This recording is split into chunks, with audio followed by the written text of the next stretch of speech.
말씀 보시겠습니다. 오늘 은혜 받을 말씀은 구약성경 시편 65편 말씀입니다.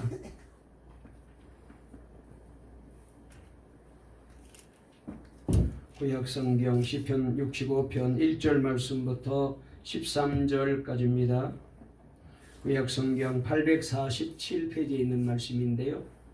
시편 65편 1절부터 13절까지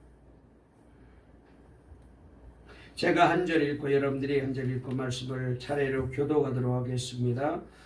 그리고 13절은 다 함께 읽도록 하겠습니다. 제가 먼저 시편 65편 1절 읽습니다. 하나님이여 찬송이 시온에서 주를 기다리오며 사람이 소원을 주께 이행하리이다. 죄악이 나를 이기어 싸우니 우리의 허물을 주께서 사하시리이다.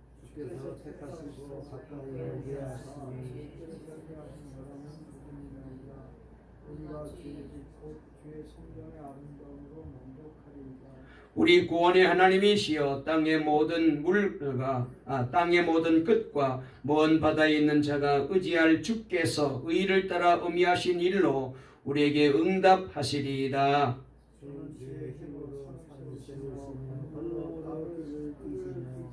바다의 설렘과 물결의 흔들림과 만민의 소요까지 진정하시나이다.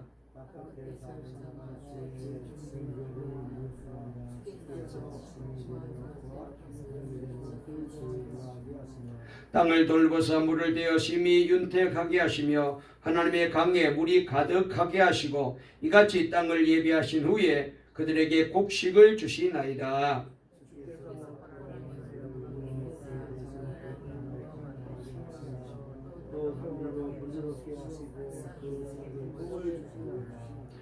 주의 은택으로 한 해를 관시우시니 주의 길에는 기름 방울이 떨어지며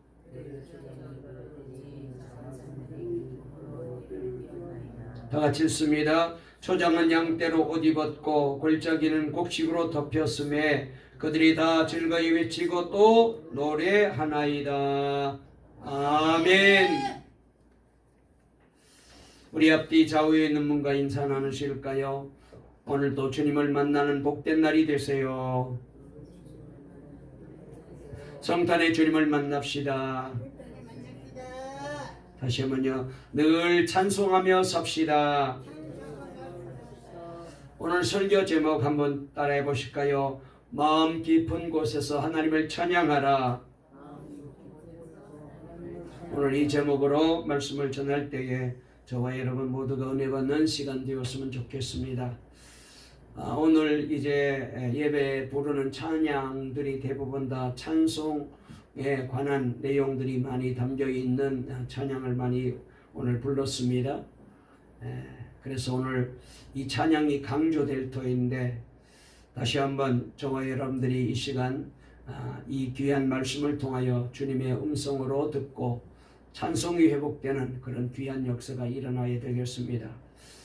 여러분, 우리의 신앙생활에 영적인 이 변화가 일어나려면 먼저 기도가 살아나고 두 번째는 찬양이 살아나야 돼. 이 두 가지가 회복되지 않고는 신앙이 회복되지가 잘 어렵습니다. 그래서 은혜 받게 되면은 여러분들도 다 체험하시고 다 느껴보셨겠지만 찬송이 저절로 나오잖아요. 은혜 받으면은 기도하러 나오라고 얘기하지 않아도 저절로 기도하지 않고는 견딜 수가 없어서 성전에 달려 나오게 되고 기도하는 자리에 쫓아 나오게 되죠. 그런데 은혜 떨어지면은 기도가 게을러지고 찬송 소리가 점점 내 입에서 사라지게 되거든요. 그래서 오늘 이 시간 다시 한번 영적인 회복이 일어나는 그런 귀한 예배가 되었으면 좋겠습니다. 할렐루야. 여러분, 우리 기독교는 일명 찬양의 종교라고 사람들이 말합니다. 왜냐하면 우리가 예배 드리는 예배 속에는 찬송이 얼마나 중요한 부분을 차지하고 있는지 몰라요. 특별히 지금처럼 열린 예배로 예배를 드리는 이런 스타일로 예배가 바꿔지면서 그래서 이 찬양은 얼마나 중요한 부분을 차지하고 있는지 아마 저와 여러분들 모두가 다 느끼고 알고 계시리라고 생각이 됩니다. 그래서 여러분 이 찬양이 참 중요한데, 특별히 여러분 이 찬양은 우리를 위해서 부르는 게 아니고 하나님이 이 찬양을 받으시기를 좋아하셔요. 한마디로 말해서 우리 하나님은 찬양 받는 것을 좋아하십니다. 여러분 우리가 하나님 좋아하는 일을 하면 되잖아요. 신앙생활이 뭐예요? 하나님을 기쁘게 해드리는 일이죠. 하나님이 기뻐하는 삶을 사는 거잖아요. 여러분 그래서 하나님이 뭘 기뻐하시는지 우리가 잘 알아야 되는데, 그 중에 하나님은 이사야서 43장 21절 말씀을 보니까 이 백성은 내가 나를 위하여 지었나니 나를 찬송하게 하려 함이니라 라고 분명히 말씀하고 계십니다. 또 시편 22편 3절에다 보니까 하나님은요 찬양 중에 거하신대요. 찬송하는 곳에 하나님이 임재해 계셔요. 이스라엘의 찬송 중에 계시는 주여 주는 거룩하니다 그랬거든요. 여러분 우리가 찬송할 때 하나님이 그곳에 함께 계십니다. 찬송할 때에 하나님이 우리 심령 속에, 우리 가정 속에, 우리 교회 속에, 내 삶 속에 하나님이 거기 찾아오셔요.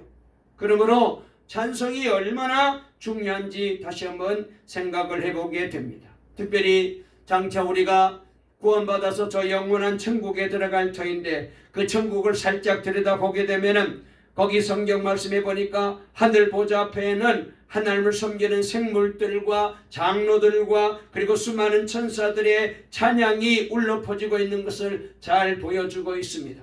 요한계시록 5장 12절에 보면은 주 하나님과 죽임을 당하신 어린 양 예수님은 능력과 부와 지혜와 힘과 존귀와 영광과 찬송을 받으시기에 합당합니다라고 찬송을 부르자 13절에 보니까 하늘 위에와 땅 위에와 땅 아래와 바다 위에와 또 그 가운데 모든 피조물들이 이르기를 보좌에 앉으신 이와 어린 양에게 찬송과 존귀와 영광과 권세를 세세토록 돌릴지어다라고 하고 아멘 하고 경배하고 있는 모습을 우리가 볼 수가 있어요.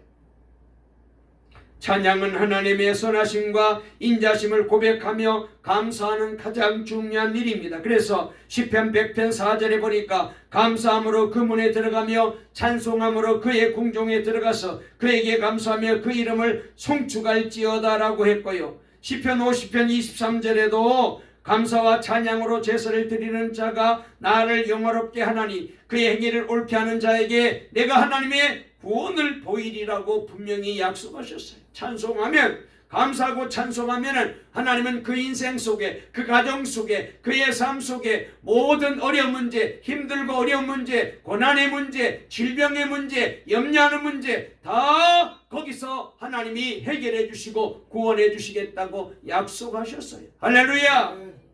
그리고 찬양하는 그곳에는요 하나님이 임재해 계신다는 말씀을 드렸습니다. 특별히 말이죠, 우리가 찬송하게 되면은 구원의 기적이 일어납니다. 우리가 잘 아는 대로 역대하 20장에 보니까 여호사밧 왕과 아람과의 전쟁에서 찬송이 시작될 때에 하나님이 여호사밧을 도와 아람을 쳐서 크게 승리하였다고 말했습니다. 사도행전 16장에도 바울과 실라가 빌립보 감옥에 갇혔을 때에 기도하고 찬송했더니 지진이 나고 옥문이 열려 놀라운 구원의 기적이 일어나고 이 사건을 통하여 빌립보의 교회가 세워져서 이 빌립보 교회가 유럽의 첫 교회로 세워지는 기적이 일어났어요.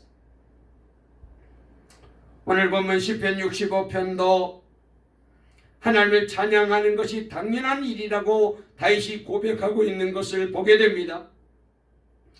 여러분 이게 당연한 일이라는 거예요. 이 찬송은 뭐 의무적으로 부르는 게 아니고 이 당연한 거라는 거예요. 은혜 받고 구원 받고 주님을 만나고 성령 충만하게 되고 내가 정말로 하나님의 은혜로 살아가는 성도라는 것을 알게 되면은 이 찬양이 당연해요. 찬송 부릅시다 해서 부르는 게 아니고 저절로 입에서 찬양이 터져 나와야 돼. 찬양이 당연한데, 그런데도 구원받은 우리에게 여러분 은혜 받고 구원 받고 그리고 하나님이 주시는 복을 받고 가정을 지켜주시고 우리 자녀들을 돌봐주시고 그리고 교회를 인도하신 이 하나님을 향하여 우리가 얼마나 정말로 찬양하고 있느냐, 그것도 입술의 찬양이 아니라 마음속 깊은 곳에서부터 너무너무 하나님의 은혜가 고맙고 감사해서, 그래서 어찌할 줄 모르고 좋아서 하나님을 향하여 찬양하고 있느냐 하는 점이에요.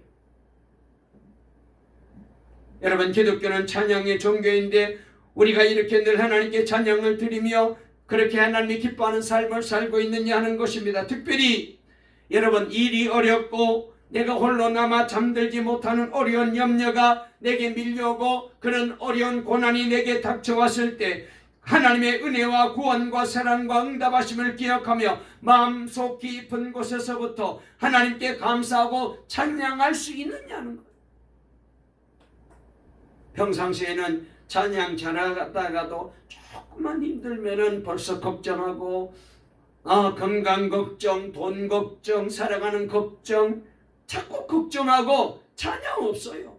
말로는 찬양해야 된다 그렇게 말하지만은 여러분, 정말로 어려울 때, 힘들 때, 도저히 찬송할 수 없을 때, 그때 하나님 감사합니다. 지금까지 되돌아보니 주님의 은혜로 살았어요. 내가 산 것은 내 힘으로 산 게 아니고 우리 가정이 이만큼 산 게 내 재주로 내 방법으로 산 게 아니고 사람의 힘으로 된 것이 아니고 전적으로 하나님의 은혜로 되었습니다. 하나님 감사합니다. 지금 이 고난, 이 어려움은 곧 더 좋은 하나님의 복으로 내게 임할 줄 믿습니다. 이 믿음을 가지고 하나님을 찬양하고 있느냐?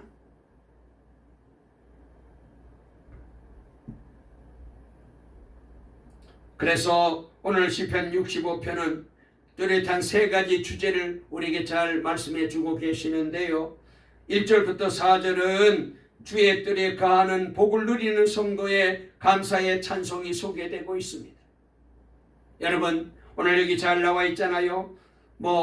특별히 그 중에서도 우리 한번 2절 읽어볼까요? 2절 보겠습니다. 시작. 기도를 들으시는 주여 모든 육체가 주께 나오리라 그랬어요. 그 다음에 4절 말씀 읽어볼까요? 주께서 택하시고 가까이 오게 하사 주의 뜰에 살게 하신 사람은 복이 있나이다. 우리가 주의 집 곧 주의 성전의 아름다움으로 만족하리이다 그랬어요.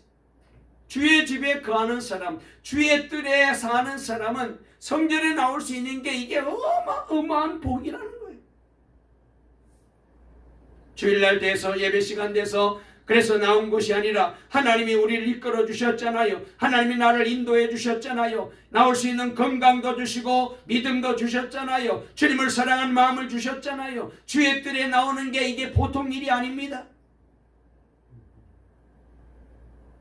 여러분, 이 은혜를 우리가 기억하면서 하나님을 찬양할 수 있어야 돼요.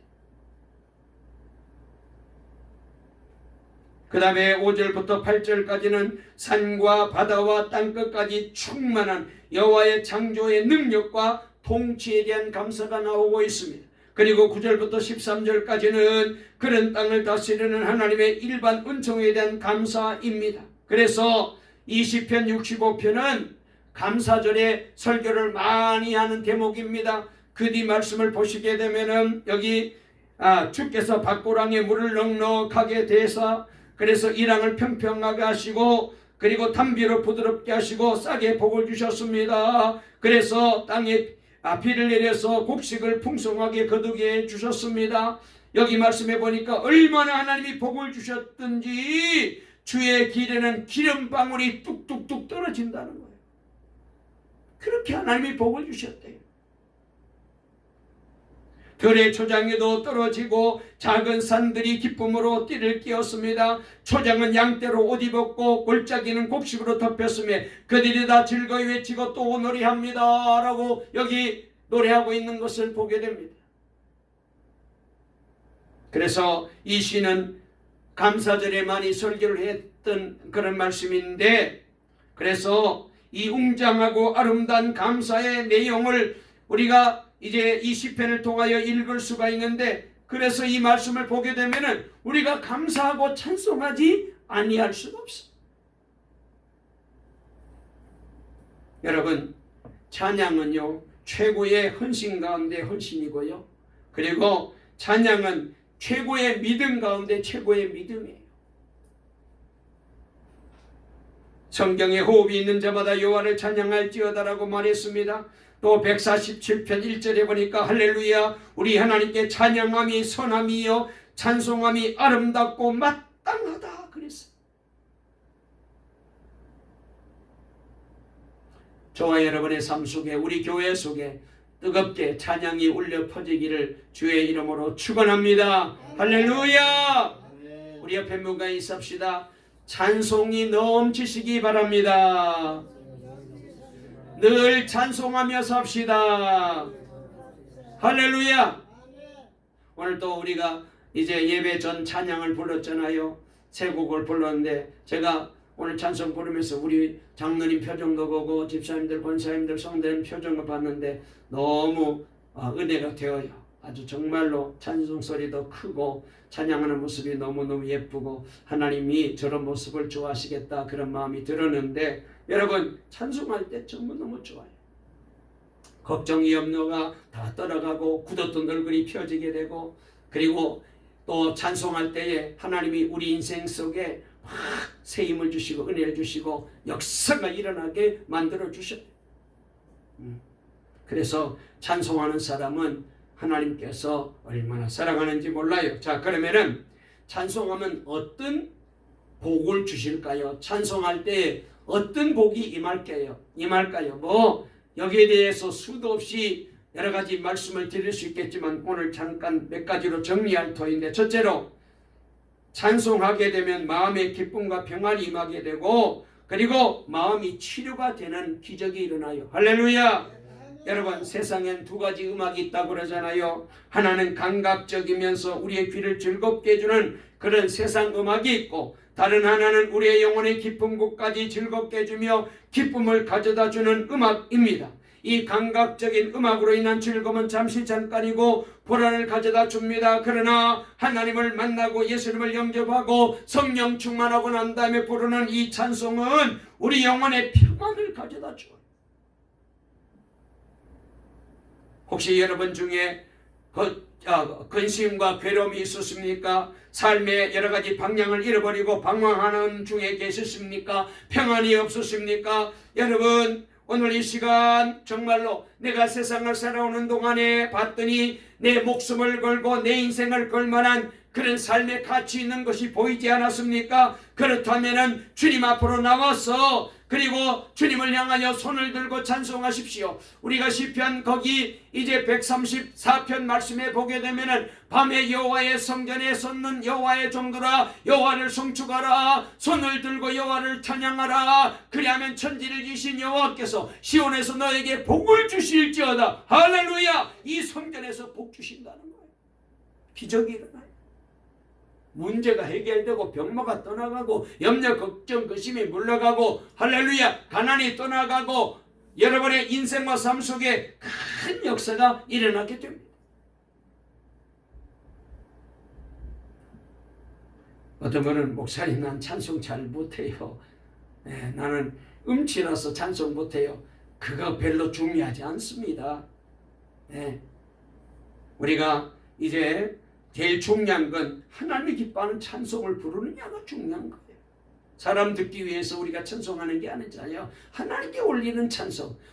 그러니까 주께 올릴 찬양.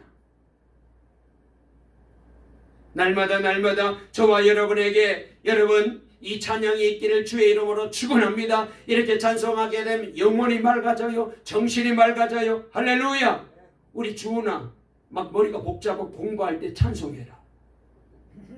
그러면 막 머리가 막 깨끗해져가지고 막 정신이 또록또록해지고 공부 막 금방 잘게 전기 1등 할 거예요. 할렐루야. 이 찬송하러 성전을 나와야 돼. 괴로울 때 지친 영혼을 감싸주게 됩니다. 찬송이 얼마나 좋은지 몰라. 그래서 유명한 코넬이라는 분이 이런 노래 가사를 썼어요. 내 영혼의 그 깊은 데서 맑은 가락이 흘러나네. 하늘 곡조가 언제나 흘러나와 내 영혼을 고이 싸네. 평화로다 하늘 위에서 내려오네. 그 사랑의 물결이 영원토록 내 영혼을 덮으시네. 할렐루야. 찬송하게 되면은 여러분 내 영혼에 평화가 찾아와요.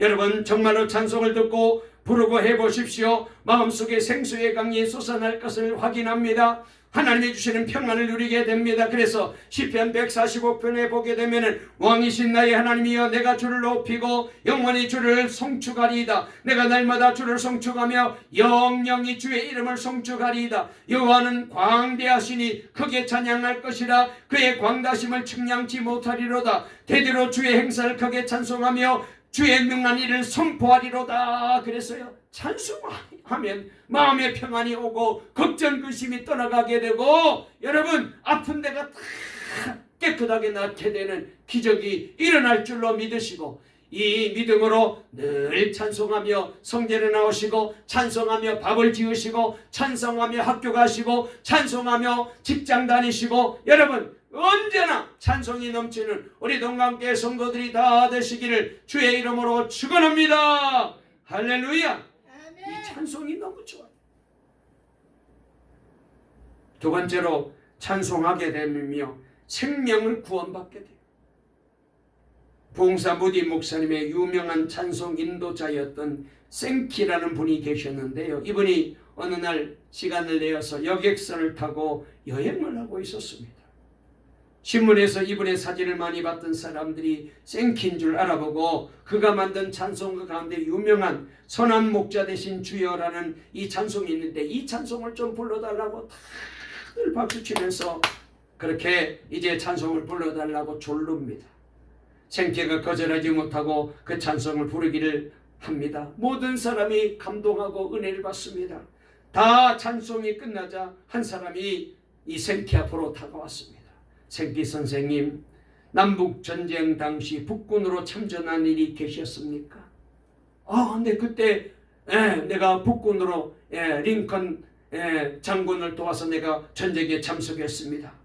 이분이 그 얘기를 듣고 말합니다. 저는 그때 남군으로 참전했는데 내가 당신을 본 적이 있습니다. 당신은 북군의 파란 군복을 입고 있었죠. 하늘에 보름달이 떠 있었고 당신은 제 사정 거리 안에 들어 있었습니다. 제가 당신을 겨냥하여 총을 들고 방아쇠를 막 당기려고 하는데 그때 당신이 찬양을 부르기 시작했잖아요.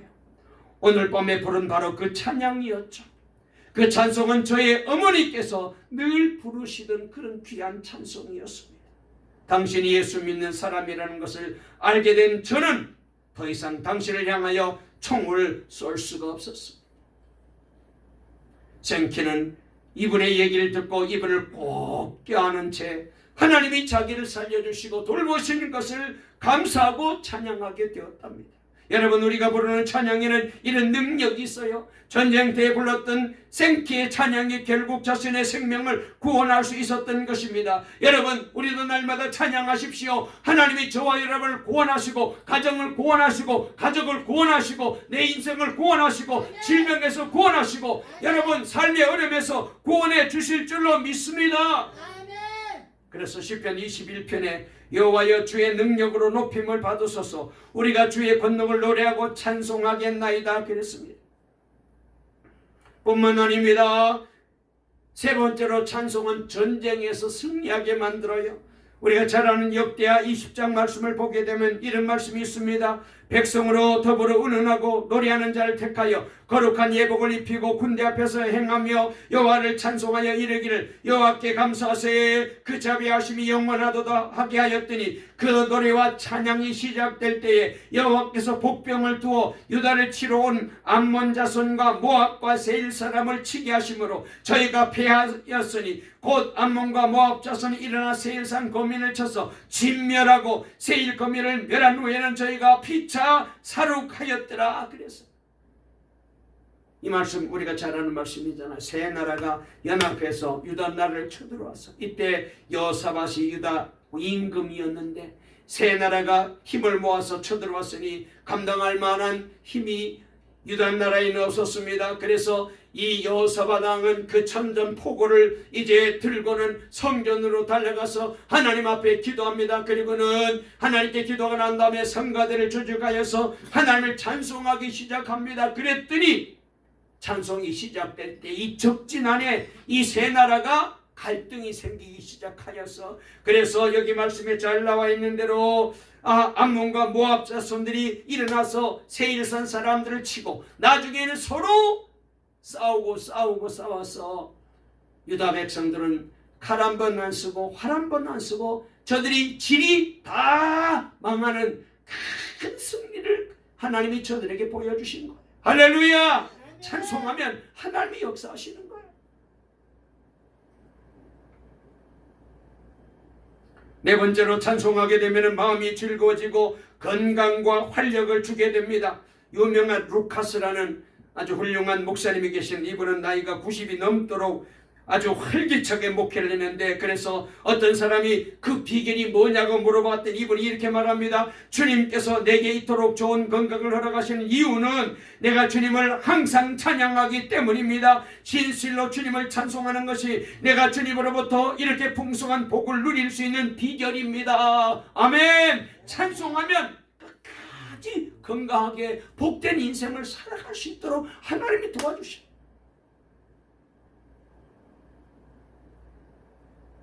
찬송은 슬픈 마음을 위로합니다. 우울할 때 마음을 하나님께서 회복시켜 주십니다. 감사하는 마음을 갖게 만들어 주십니다. 지저분한 생각들은 머릿속에서 다 사라져 버리게 만들고, 여러분, 그래서 우리가 예배 시간에도 찬송을 힘차게 부르는 그런 이제 사람이 되어야 됩니다. 그래야 할 때에 이렇게 찬송하며 하나님께 집중하면은 하나님이 그 예배를 통하여 우리 인생에 감격이 일어나게 하시고 기적이 일어나게 하시고 은혜가 넘치도록 하나님이 도와주실 줄로 믿으시기를 바랍니다. 그래서 시편 105편 2절 3절에 보니까 그에게 노래하며 그를 찬양하며 그의 모든 기사를 말할지어다. 그 성호를 자랑하라. 무릇 여호와를 구하는 자는 마음이 즐거울지로다 그랬어요. 할렐루야. 다섯 번째로 한밤중에도 어두운 가운데서도 하나님의 도움을 얻게 만들어줍니다. 찬송하면. 영국의 여객선 스텔라호가 암초에 부딪혀서 난파하게 됩니다. 거친 파도는 승객들이 탄 구명보트까지 삼켜버릴 정도였어요. 그런데 그 한 구명보트에 12명의 여성이 타가지고 지금 살려달라고 애를 쓰면서 노를 져가고 있었습니다만, 그러나 파도가 얼마나 거센지 곧 죽게 생겼어요. 그런데 그 보트에는 유명한 가수인 마가렛 윌리엄스라는 분이 타고 있었답니다. 그리고는 이분이 승객들을 향하여 외칩니다. 여러분, 이제 하나님께 의지합시다. 이제 이 상황에서 우리가 할 수 있는 것은 아무것도 없습니다. 주님을 우리가 바라보고 우리가 주님을 의지합시다. 주님을 믿읍시다. 그 믿음의 증표로 우리 하나님을 이 시간 찬송합시다. 그래서 12명의 여성들이 이분의 인도를 따라 함께 그 공포의 밤에 찬송을 부르기 시작하는 거예요. 사나운 폭풍과 칠흑 같은 어둠 속에서도 희망을 잃지 않고 찬송합니다. 이튿날 드디어 구조선이 와가지고 이 생존자를 찾아냈는데 짙은 안개가 끼어가지고 어디에 배가 떠있는지 보이지 않습니다. 그런데 들어봤더니 어디서 찬송 소리가 들리는 거예요. 구조대원들이 소리의 근원지를 찾아가 보니 여인들이 구명보트에서 밤새도록 찬양하고 있습니다. 한 사람의 용기 있는 크리스천이 12명의 여인들을 구출하였습니다. 신앙은 삶의 위기에서 더 빛나게 되잖아요. 고난 속에 부르는 찬송은 기적을 창출하죠. 그래서 여러분, 저와 여러분도 찬송하십시다. 사도행전 16장 25절 26절에 보니까 밤중쯤 되어 바울과 실라가 기도하고 하나님을 찬미하며 죄수들이 듣더라. 이에 호련히 큰 지진이 나서 옥토가 움직이고 문이 다 열리며 모든 사람의 매인 것이 다 벗어진지라 그랬어요. 여러분, 찬송하게 되면은 여러분의 인생과 삶 속에 무거웠던 짐들이 다 벗겨져 나갈 줄 믿으시기를 주의 이름으로 축원합니다. 질병이 떨어져 나갑니다. 원수마귀가 떨어져 나갑니다. 가난이 떨어져 나갑니다. 염려 걱정이 물러갈 줄로 믿습니다. 기적이 일어나요. 찬송하면. 그래서 찬송할 때 우리 힘차게 하자. 우리 사모님은 찬송을 똑바로 불러야 된다고 박자, 음정 얼마나 따지는지 제가 정말로 스트레스 많이 받았습니다. 그런데 그렇게 훈련을 받으니까 저도 좀 나아졌어요. 할렐루야. 좀 덜 틀리고 잘 부르잖아요 지금요.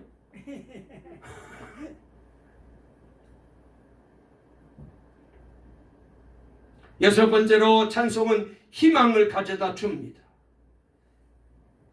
우리 동광의 모든 성도님들 찬송하다가 여러분의 삶 속에 희망이 넘치시기를 주의 이름으로 축원합니다. 우리 강신동 집사님 찬송 잘하지?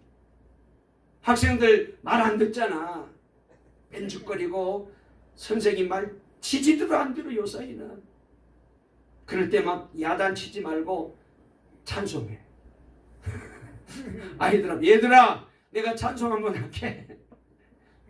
혹시 뭐 또 종교 기독교 강요한다고 뭐 시비 거는 아이가 있을지 뭐 찬송하고 기도하고 찬송하고 기도하면 하나님이 우리 강신동 선생님 밑에 있는 아이들은 부들부들해지게 만들어주시고 아주 말도 잘 듣고 공부도 잘하고 학교에서 제일 모범된 선생님 만들어 주실 줄 믿습니다. 아멘. 아멘. 크게 고개만 끄덕이지 마시고 찬송하면 돼요.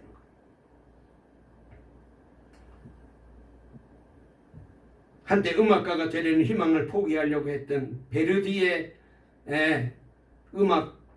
베르디가 말이죠. 음악가로서 명성을 떨치게 된 것이 바로 오페라 나부꼬. 아마 여러분들이 많이 들어보셨을 때 그 중에서 제일 유명한 곡이 뭐예요? 노예들의 합창이라고. 히브리 노예들의 합창. 저도 가끔 이 동영상을 통하여 여러분들 이제 유튜브 동영상에 들어가면 이 나부꼬 노예들의 합창 많이 나오거든요.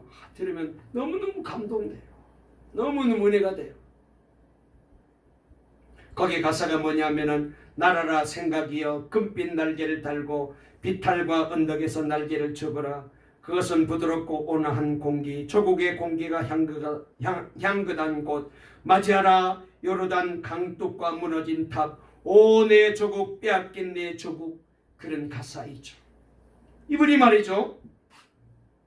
맨 처음에 오페라 산 보나파치오의 백작 오베르토라는 이제 오페라를 만들어서 많은 사람들로부터 호평을 받습니다. 그 후에 왕국의 하루를 작곡할 무렵 부인이 돌아가시고 그 다음에 또 아이들까지 죽는 큰 슬픔을 겪게 됩니다.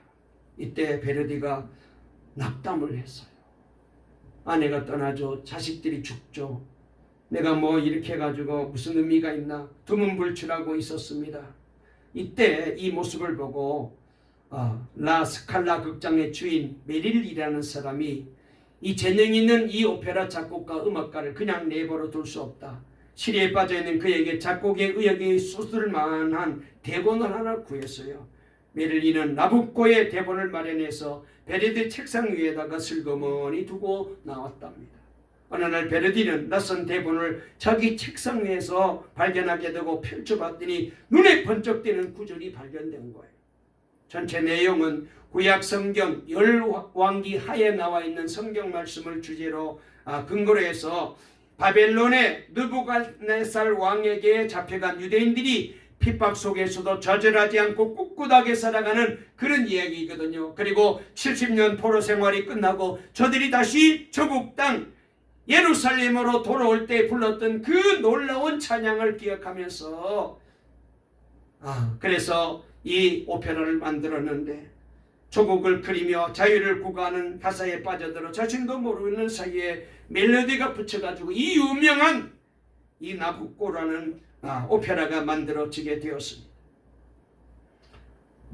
그는 절망과 우세에 빠져있던 사람들에게 이 찬양을 통하여 희망을 불어넣어 주었고요. 그리고 지금도 이 오페라는 모든 사람들을 감동시켜요. 여러분, 이렇게 찬양은 우리의 삶을 희망으로 바꿔줘요. 소망이 넘치게 만들어줍니다.